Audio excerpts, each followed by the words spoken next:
Assalamualaikum warahmatullahi wabarakatuh. Berjumpa kembali di perkuliahan manajemen sistem basis data. Sini kita mau masukin ke pertemuan ketiga. Di pertemuan ketiga ini kita akan membahas tentang data entitas dan model IR. Model data relasional disebut juga model relasional atau basis data relasional. Ditemukan oleh IFCODD. Menunjukkan suatu cara yang digunakan untuk mengelola data secara fisik dalam memori sekunder dan bagaimana bentuk relasi dari keseluruhan data dalam sistem sedang ditinjau. Kelebihannya itu yang pertama dapat mengakomodasi berbagai kebutuhan pengelolaan basis data yang ada di dunia nyata real world. Pencarian data dari suatu tabel atau banyak tabel dapat dilakukan dengan cepat. Yang ketiga itu merupakan model yang paling sederhana sehingga mudah dipahami. Model data relasional itu basis data akan disebar atau dipilah ke dalam tabel 2 dimensi. Nah, sebagai contoh, sini ada kolom atau disebut field atau atribut. Ini name, nama mahasiswa, alamat, tanggal lahir, ini namanya atribut. Nah, kemudian ini tuh kolom name, kolom nama mahasiswa, kolom alamat, kolom tanggal lahir. Nah, ini 1, 2, 3 ini yang di dalam itu namanya item data. Kemudian urutan ini 1, 2, 3, 4 itu namanya baris atau kardinalitas. Dan semua data ini ada namanya record. Dan kumpulan dari data-data ini atau wadahnya itu disebut dengan tabel atau relasi. Model data relasional itu istilah-istilahnya itu ada RDBMS atau Relational Database Management System. Itu adalah database management system yang bermodelkan relasional. Kardinalitas adalah jumlah tuple suatu relasi tabel. Derajat atau degree atau arity adalah jumlah atribut suatu relasi. Domain adalah himpunan atau batasan nilai yang berlaku bagi suatu atribut. Misalnya, domain atribut nilai adalah A, B, C, D, dan E. Domain tidak sama dengan tipe data suatu atribut. Nah, istilah relasi itu biasanya untuk membicarakan struktur logis, sedangkan istilah tabel biasanya untuk basis data fisiknya. IR model atau model keterhubungan entitas itu semesta data di dunia nyata ditransformasikan ke dalam sebuah diagram dengan memanfaatkan perangkat konseptual disebut dengan IRD atau Entity Relational Diagram. Simbol atau notasi IR diagram itu strong entity, weak entity, bisa dilihat di sini ya. Ini adalah simbol atau notasi dari diagram. Kalau misalnya ada relasi, kalian pakainya ini. Kemudian misal link, pakainya ini. Kemudian misal atribut, pakainya Eclipse ini. Seperti itu. Itu nanti dibahas pas pembuatannya langsung. Oke, yang pertama entity itu merupakan individu yang mewakili sesuatu yang nyata dan dapat dibedakan dari sesuatu yang lainnya. Individu itu bisa berupa manusia, tempat, objek, kejadian, konsep. Biasanya berhubungan dengan baris dalam sebuah tabel. Entity sets atau himpunan entitas itu sekelompok entitas yang sejenis dan berada dalam lingkup yang sama. Contoh himpunan entitas itu pelanggan. Itu entitasnya Budiman, Suherman, dan lain-lain. Kemudian himpunan entitas mobil itu bisa mobil Suzuki, mobil Honda, dan lain-lain. Himpunan entitas mahasiswa itu ada Ali, Budi, Iman, dan lain-lain.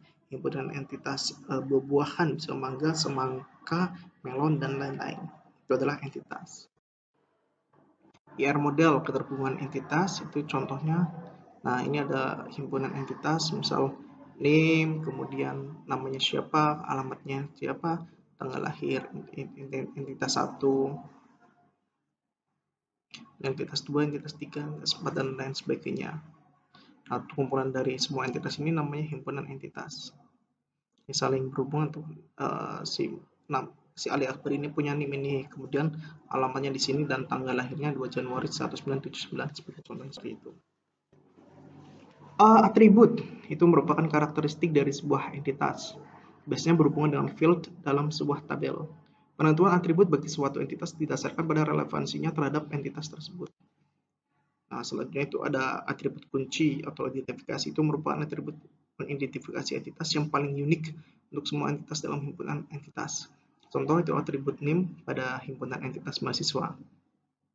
Kemudian atribut deskriptif itu merupakan atribut lain selain atribut kunci yang berfungsi sebagai penjelasan terhadap entitas dalam himpunan entitas. Sebagai contoh atribut nama, alamat, tanggal lahir pada himpunan entitas mahasiswa. Ada 3 macam kunci, itu ada super key, candidate key, dan primary key. Untuk super key itu adalah satu atau lebih atribut yang dapat membedakan entitas satu dengan lainnya dalam himpunan entitas. Kandidat key itu merupakan kumpulan atribut minimal yang dapat membedakan entitas satu dengan lainnya dalam himpunan entitas. Primary key itu salah satu dari kandidat key yang digunakan sebagai pengidentifikasi suatu entitas dalam himpunan entitas. Contoh misalkan NIM itu NIM 123 itu atas nama misal Heru. Nah, NIM itu nggak bisa digunakan untuk nama selain Heru itu. Nah, ini contoh IR model dari keterhubungan entitas. Contohnya nomor KTP, nomor SIM, nama, alamat. Super key-nya itu nomor KTP, nomor SIM, nama, alamat, ketemulah sampai dengan nomor SIM. Kandidat key-nya itu nomor KTP dan nomor SIM. Primary key-nya itu nomor KTP atau nomor SIM, tergantung dengan kebutuhan. Kalau biasanya ya kita pakai nomor KTP, karena kalau KTP punya semua, kalau SIM belum tentu punya semua. Nah, ini global super key-nya. Apa namanya? Entitasnya. Super key itu meliputi semuanya, kemudian kandidat itu meliputi 2 yang kemungkinan pakai primary key. Nah, primary key itu ya cuma dipilih satu aja dari semua entitas, satu atribut yang ada. Dan dasar pemilihan primary key itu sering digunakan sebagai acuan. Yang pertama itu sering digunakan sebagai acuan, kemudian lebih ringkas, dan itu juga adalah unik. Ya, contoh misalkan di mahasiswa itu primary key-nya itu NIM. Kemudian kalau misalkan di kependudukan itu berarti nomor entitasnya adalah KTP. Seperti itu. Kemudian atribut sederhana, simple atribut itu atribut atomik yang tidak dapat dipilih lagi. Nah, berbeda dengan atribut komposit, yaitu atribut atomik yang dapat dipilih lagi. Contohnya itu atribut nama, atribut sederhana nilai sudah paling kecil atau atomik. Alamat atribut komposit karena masih dapat dipilah-pilah lagi menjadi atribut jalan, kota, dan kode pos. Jadi kalau misalkan nama itu ya cuma satu, tapi kalau misal alamat itu kan bisa ada jalan, kota, dan kode pos. Itu bisa dibeda-bedakan, nggak harus jadi satu. Oke, selanjutnya adalah IR model keterhubungan entitas. Itu ada atribut bernilai banyak atau multi-valued atribut. Itu merupakan atribut yang dapat bernilai lebih dari satu nilai yang sejenis. Nah, kemudian atribut bernilai tunggal, single valued atribut, itu merupakan atribut yang hanya mempunyai satu nilai. Untuk atribut tunggal itu NIM, nama, dan alamat. NIM, nama, alamat. Karena tunggal itu cuma satu.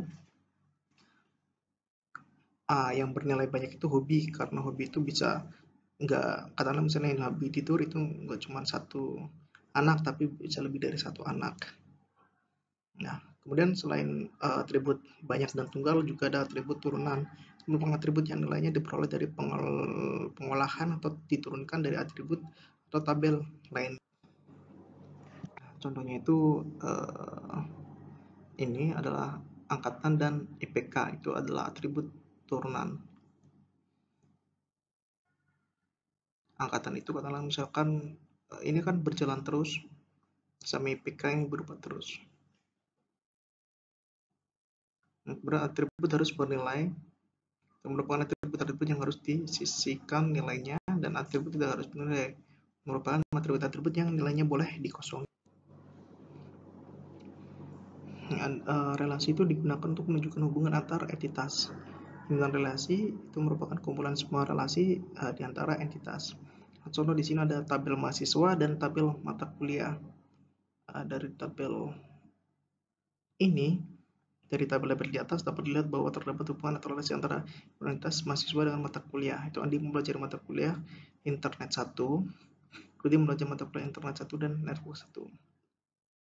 Andi mempelajari mata kuliah Internet 1, 2. Nah, kita berarti nanti untuk join tabelnya itu tabel mahasiswa ini berelasi dengan kode kuliah di mata kuliah ini. tabel mata kuliah ini. Sehingga apabila dimodelkan dengan IR diagram itu mahasiswa ada entitasnya nama NIM, pelajari ini relasinya itu NIM sama kode kuliah itu yang berelasi. Nah di sini di sini ada tabel mahasiswa dan tabel mata kuliah. Di tabel mahasiswa ada entitas NIM dan nama. Di mata kuliah ada kode kuliah, nama kuliah, dan SKS. Di dua tabel ini itu berelasi menggunakan entitas NIM dan kode kuliah. Atau dalam diagram ini dibaca tabel mahasiswa berelasi mempelajari tabel mata kuliah. Selanjutnya adalah kardinalitas atau derajat relasi. Itu merupakan jumlah maksimum entitas yang dapat berelasi dengan entitas pada himpunan entitas yang lain. Macam-macam kardinalitas itu satu ke satu, one to one. Satu ke satu itu setiap entitas pada himpunan entitas A berhubungan dengan paling banyak dengan satu entitas pada himpunan entitas B, dan begitu juga sebaliknya. Ini kan cuma 1 sama 1, 2 sama 3, 4 sama 4, dan 3 sama 2. Ini satu ke satu. Ini bacanya di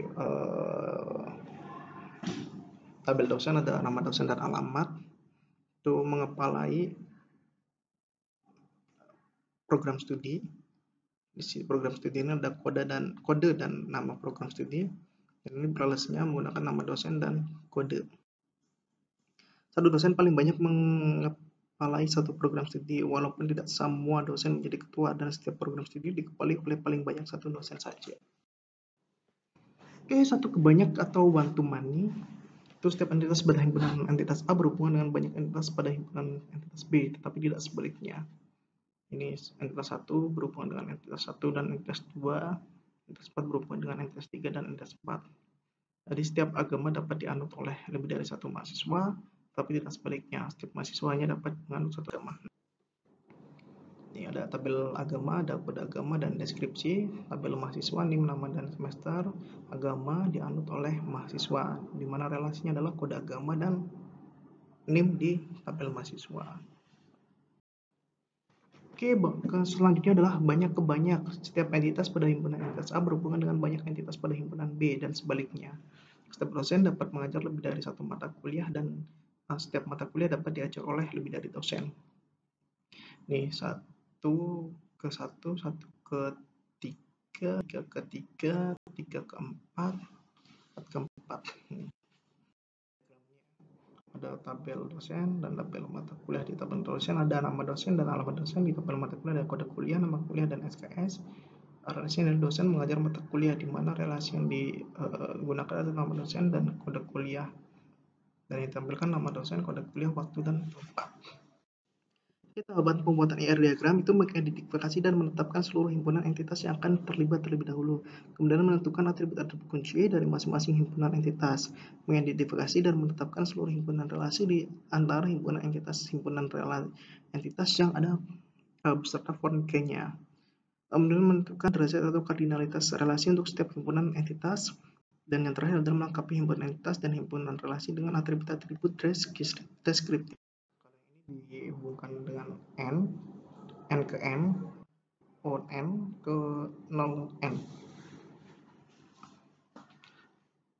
N itu artinya banyak. 0 itu n.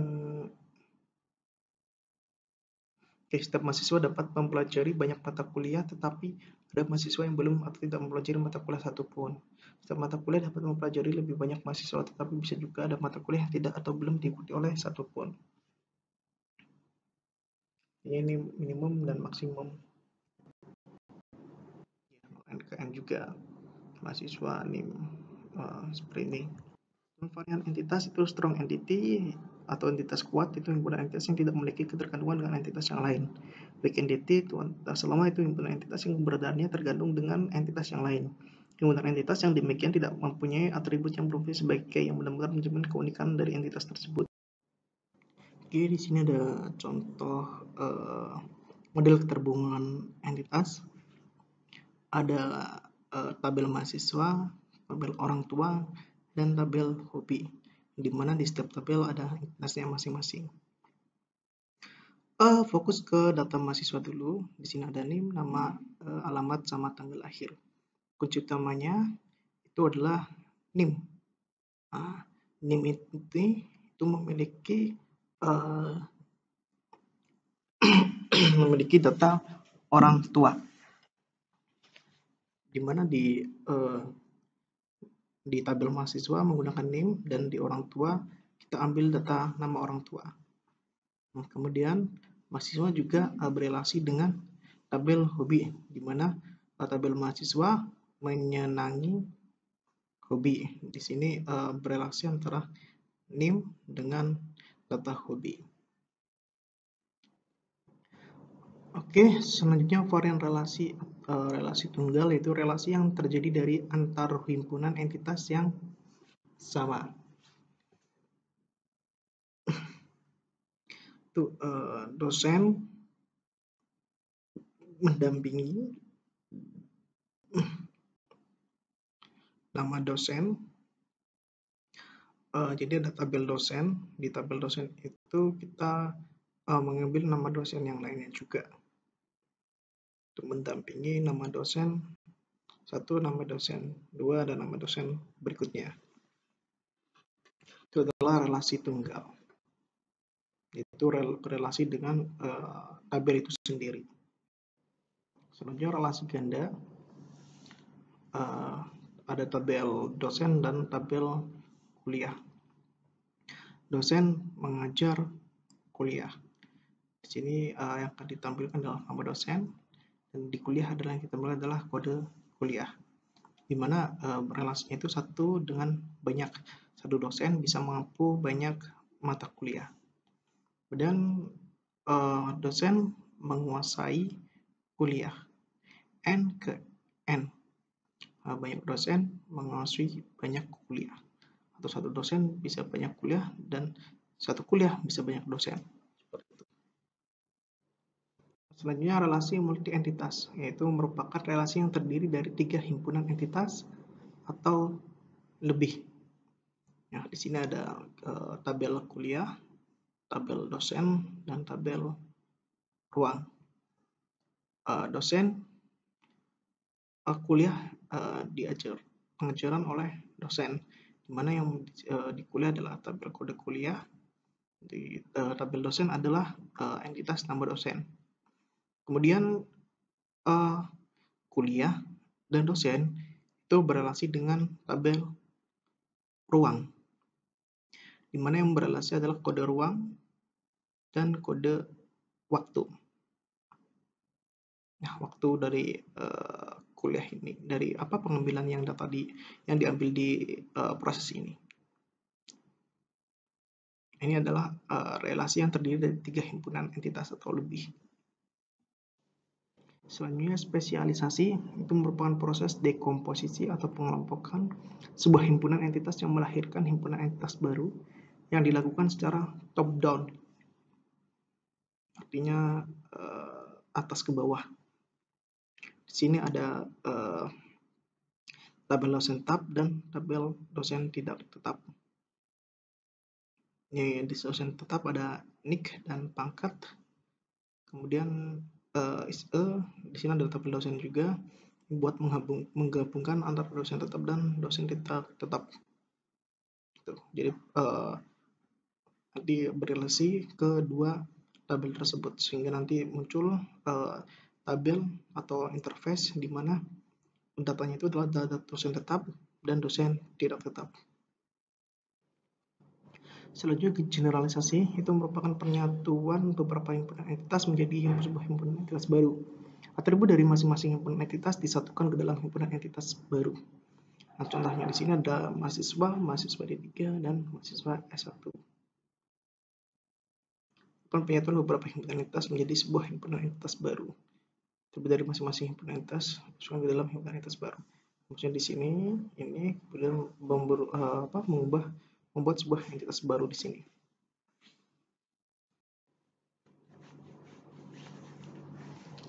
Selanjutnya adalah agregasi, merupakan sebuah relasi yang secara kronologis mensyaratkan telah adanya relasi lain. Ada tabel mahasiswa, tabel kuliah, tabel praktikum. tabel mahasiswa mempelajari kuliah, banyak mahasiswa mempelajari banyak kuliah. Kemudian dari sini pelajari mengikuti praktikum. Ini adalah relasi lainnya. Jadi bukan hanya di sini sampai sini aja, tapi juga berjalan dari hasil di sini, proses di sini, diproses kembali ke mengikuti praktikum, tabel praktikum. Kemudian selanjutnya adalah transformasi IRD ke basis data fisik tabel, atau dalam artian itu interface-nya itu setiap himpunan entitas ditransformasikan sebagai sebuah tabel. Ini entitas NIM, nama mahasiswa, dan alamat ditransformasikan tabel dalam tabel mahasiswa. Relasi dengan derajat 1 ke 1 yang menghubungkan dua himpunan entitas akan ditransformasikan ke dalam bentuk penyertaan atribut-atribut relasi ke salah satu himpunan entitas. Di sini ada dosen itu mengepalai program studi. Kemudian tabel dosen dibuat di sini. Kemudian tabel program studi itu ada kode P, nama P, dan kode dosen. Itu mengambil di sini buat merealisasikan ke tabel dosen yang di sini. Oke, ketentuan penyataan atribut itu adalah yang pertama adalah atribut-atribut relasi akan disertakan ke himpunan entitas yang mempunyai derajat relasi minimumnya atau yang lebih, atau atribut-atribut relasi akan disertakan ke himpunan entitas yang mempunyai jumlah rekod yang sedikit. Relasi dengan derajat 1 ke banyak yang menghubungkan dua himpunan entitas akan transformasikan ke dalam bentuk penyertaan atribut-atribut relasi ke himpunan entitas yang derajat relasinya banyak. Contoh misal di sini ada tabel dosen dan tabel kuliah. Itu kode dosen dan nama dosen. Kemudian di kuliah ada kode kuliah, nama kuliah, SKS, kode dosen, dan ruang. Nah, selanjutnya di relasi dengan derajat banyak ke banyak yang menghubungkan dua entitas, maka atribut relasi akan ditransformasikan menjadi sebuah tabel. Nah, dia ada mahasiswa, tabel mahasiswa, kemudian kuliah, tabel kuliah, dan di sini transformasi dari dua ini, NIM, kemudian kode kuliah, dan nilai. Seperti itu. Kemudian implementasi himpunan entitas lemah itu ada tabel orang tua, tabel mahasiswa, dan tabel senang, dan tabel hobi. Yang diambil itu dari entitas yang kuat, yaitu mahasiswa dari NIM di sini ya. Nah, kemudian bahasa spesialisasi itu dosen tetap, dosen tidak tetap. Dari dosen itu kode dosen, nama dosen, alamat dosen, NIP, pangkat. Di dosen tetap ada NIP, pangkat, tanggal masuk, kode dosen, mengambil dari sini. Kemudian dosen tetap, nama kantor, alamat kantor, kode dosen, mengambil dari sini juga. Oke, kemudian implementasi generalisasi itu tabel mahasiswa dari gabungan dari mahasiswa di kegiatan desa. Satu itu menjadi NIM, nama, alamat, dan program studi. Nah, selanjutnya implementasi array atau tunggal relation. Untuk tabel dosen ada kode dosen, nama dosen, dan kode dosen pengampu. Nama atribut diganti sesuai dengan fungsinya. Nah, kuliah, kode kuliah, nama kuliah, dan prasyarat, kode kuliah, dan kode kuliah syarat. Oke, mungkin itu yang bisa saya sampaikan. Intinya itu sering mempraktikkan. Coba kalian membuat sebuah basis data di PHP MyAdmin, bisa membuat tabel mahasiswa, tabel ruang, tabel jadwal mata kuliah, tabel nilai. Nah, itu coba kalian relasikan. Ini soalnya kalau misalkan nggak berbasis praktik secara langsung, kalian pasti akan bingung. Karena sebenarnya di praktik itu jauh lebih mudah daripada di teorinya. Itu kalau misalkan berbicara tentang basis data ya. Oke, terima kasih, mungkin itu yang bisa saya sampaikan. Sekian, wassalamualaikum warahmatullahi wabarakatuh.